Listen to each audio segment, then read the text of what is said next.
दोस्तों नमस्कार। आज एक फ़िल्म समीक्षा की बात कर रहे हैं।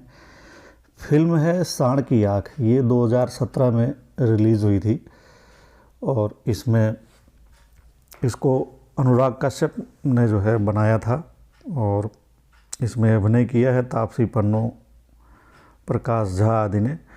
और इसकी समीक्षा की है ओम प्रकाश तिवारी ने और एक नए अंदाज में की है।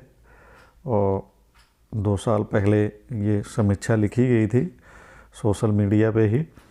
तो इसको चूँकि ये समीक्षा इतनी अच्छी लगी कि लगा कि इसको जो है शेयर किया जाए और इसका जिक्र किया जाए या इसके वीडियो बनाया जाए। तो उम्मीद करता हूँ कि ये समीक्षा आपको भी पसंद आएगी, आप लोग इस चीज़ को समझ पाएंगे या इसका आनंद उठा पाएंगे। तो समीक्षा है फिल्म सांड की आँख और 1975 की इमरजेंसी, ये इसका शीर्षक है। और फिल्म है सांड की आँख।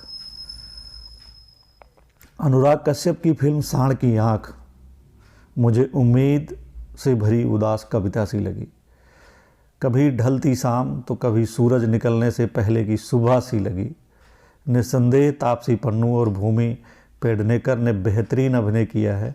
प्रकाश झा को अभिनय करते देखना, वह भी ग्रे शेड में, लाजवाब लगता है। ऐसी फिल्में बनती कम हैं लेकिन बननी चाहिए। सिनेमा कला ही नहीं शिक्षा का भी बहुत बड़ा साधन है, लेकिन फ़िलहाल तो यह साधन पैसा कमाने का जरिया बनकर रह गया है। अधिकतर हिंदी फिल्में रचनात्मकता के नाम पर फुहड़ता, नग्नता और अश्लीलता ही परोस रही हैं। हिंसा की तो कोई सीमा ही नहीं है। इनमें से कई करोड़ों का बिजनेस कर जाती हैं, कारोबार कर जाती हैं, हिट सुपर हिट हो जाते हैं, कलाकार छोटे से बहुत बड़े हो जाते हैं, परंतु उनमें कला और रचनात्मकता को खोजना पड़ेगा, खोजना ही पड़ता है, तब भी वह नहीं मिलती है। न तब मिलती थी, न अब मिलती है, न आने वाले दिनों में मिलेगी। शिक्षा की जो तो बात ही भूल जाइए। कम ही हिंदी फिल्में हैं जो जिक्र खास होती हैं या जिक्र के करने लायक भी हैं। ऐसी फिल्में गिनती चुनती की हैं। खैर, सांड की आँख फिल्म कविता की तरह बिंब रचती है, जिसके कई पाठ हैं और हो सकते हैं। जैसे कविता को कई बार पढ़ने पर भी उसकी नवीनता और मौलिकता नहीं खत्म होती, उसी तरह इस फिल्म में भी होता है। जितनी बार देखेंगे उतनी बार नया पाठ सामने आएगा, उतनी ही नवीन लगेगी और उतनी ही मौलिक नज़र आएगी। यह हर दृश्य में नया पाठ रचती है। बहुत छोटा था जब देश में इमरजेंसी लगी, तब से इसके बारे में नकारात्मक प्रचार ही पढ़ता और सुनता आ रहा हूँ, लेकिन इस फिल्म में इमरजेंसी की एक अलग ही व्याख्या की गई है, एक अलग ही दृश्य रचा गया है, एक अलग ही पाठ किया गया है। वह गौर करने लायक है। बताया गया है कि पुरुषों की नसबंदी क्यों और कैसे ज़रूरी है। मसलन पुरुषों की जबरन नसबंदी को महिलाओं का मौन समर्थन प्राप्त था उस समय, यह इस फिल्म में बड़े कायदे से रेखांकित किया गया है। खास करके ऐसी महिलाओं का जिसे पुरुषों ने बच्चा पैदा करने का मशीन समझ रखा था।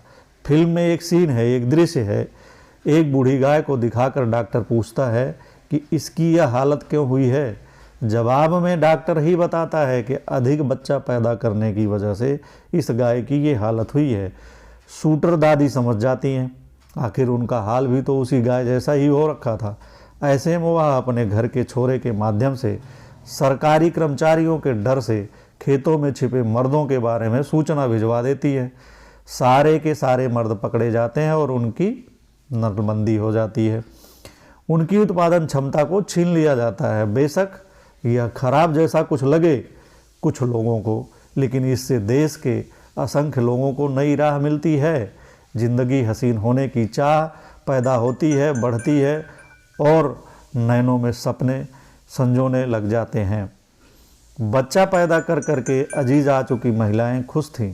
इस तरह ऐसी महिलाएं जबरन नलबंदी का समर्थन करती हैं, उस समय भी कर रही होंगी। असंख्य महिलाएं ऐसा मौन समर्थन जरूर रहा होगा। देखा जाए तो यह सही भी है।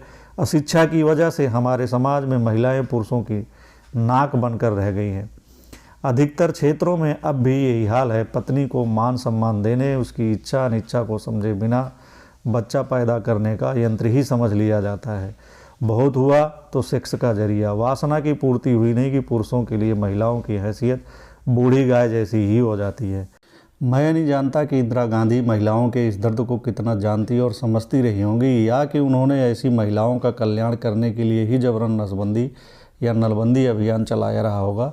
इस नज़रिए से देखा जाए तो इसमें कोई बुराई नज़र नहीं आती। यदि आधी आबादी से इस तरह का अमानवीय व्यवहार किया जाता है तो कर्ता के साथ कैसा सलूक किया जाना चाहिए, यह सबसे बड़ा सवाल उभर कर सामने आता है। फिल्म एक अशिक्षित समाज के दकियानूसी विचारों और नज़रिए को बहुत ही सलीके से सामने लाती है, कभी तलवार की तीखी धार की तरह तो कभी उदास कविता की तरह बिंब रचती और बनाती है। धन्यवाद दोस्तों, उम्मीद करता हूँ कि ये वीडियो आपको पसंद आया होगा, फिल्म की समीक्षा आपकी पसंद आई होगी। तो अपनी राय देना नहीं भूलें, टिप्पणी करें, टिप्पणी में अपनी राय दें, वीडियो को देखें, शेयर करें, लाइक करें और चैनल के सदस्य बने, सब्सक्राइब करें। धन्यवाद।